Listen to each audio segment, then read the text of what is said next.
And the GildaGram Podcast with our host, Dr. Gilda Carle. Dr. Gilda, how are you? I know you're excited about our guest today. I certainly am. First of all, we have a new series that is going to be on ID Discovery. I've been on ID Discovery. They do the most magnificent programming, and I'm very anxious to hear about this story. This is for the first time ever. We're going to hear from the accomplice of the Candyman Killer in a new 2-hour documentary. Now, this is very interesting to me because we had a killer. We knew who the killer was. But suddenly we have the accomplice to this killer, who was just a boy at the time, became very involved in committing murders. And for all those parents out there, for all those parents worrying about, where is my son when I don't know where he is, this has got to be a must-view watching. So with us, we have Dr. Katherine Ramsland, and she is a criminologist,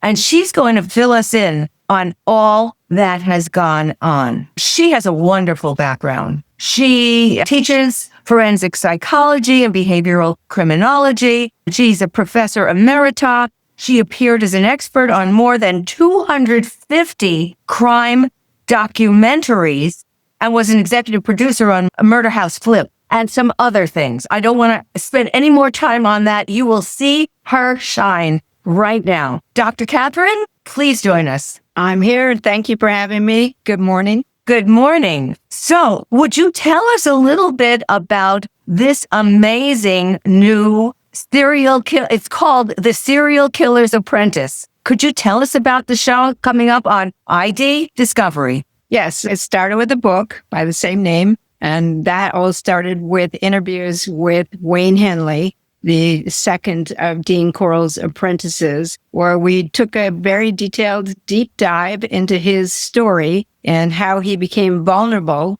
to a predator like Corll, how he got gamed into participating in murder, why he stayed with it, and what he did about it in the end. He's the only accomplice to have killed the killer to end it. So that really makes him stand out. And also took the police to where the bodies were buried, which they would not have found without him. So there's a lot to think about in his story. And I was very grateful that he was willing to take the time. And it took us a couple of years, take the time to really unpack it. And that then led to this documentary. Why did he decide to come forth when he did, finally? So I think he had wanted to earlier, but the people he had talked to had dismissed him or distorted the story or eclipsed it in some way. And he already knew Michael. So that helped with the introduction to him, for him to trust me. But he really wanted his story to come out because his attorney had always told him to keep quiet. Don't tell anybody anything. He wasn't allowed to talk at his trial.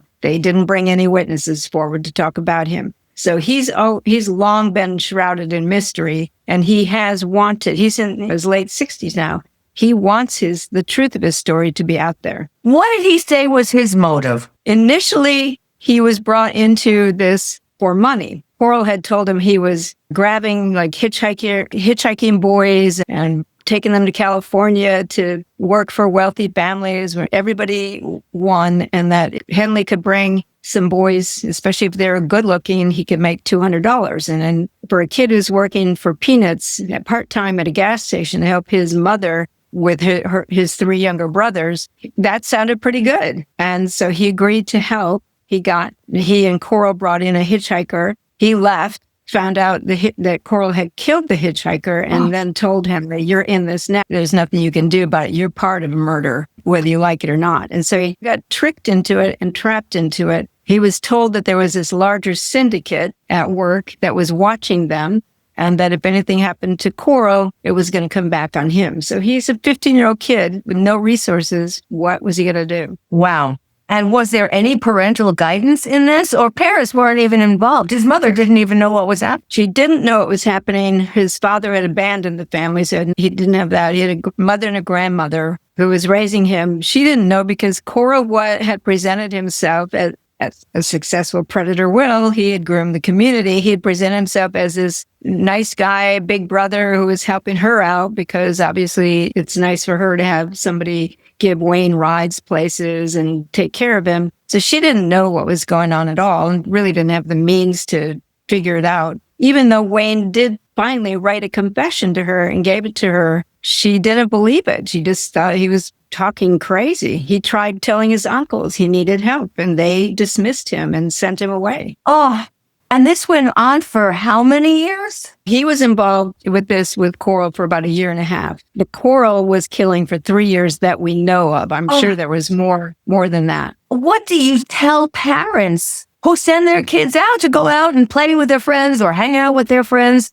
How do we prevent this in the future? And that's the important part of this story that Wayne wants to get across. When kids try to say they're in trouble, they might not be able to say it clearly, but listen. No matter who they say it's about, no matter how nice that person seems to be, predators groom the community to think they're great people. And so that any complaints against them will be quickly dismissed and disbelieved. But listen to the kids, because it's very important that they have a safe place to go to say something to someone and then try to help. Wow. So, Dr. Gilda, I wanted to jump in just really quickly. Doctor, what do you think makes a serial killer? So many things. It's a very complex process. It's not a criminal type. It's a description of behavior. You've killed at least 2 people on 2 different occasions. That's all it is. And so many different, we have well over 5,000 documented. So many factors go into any given case that it's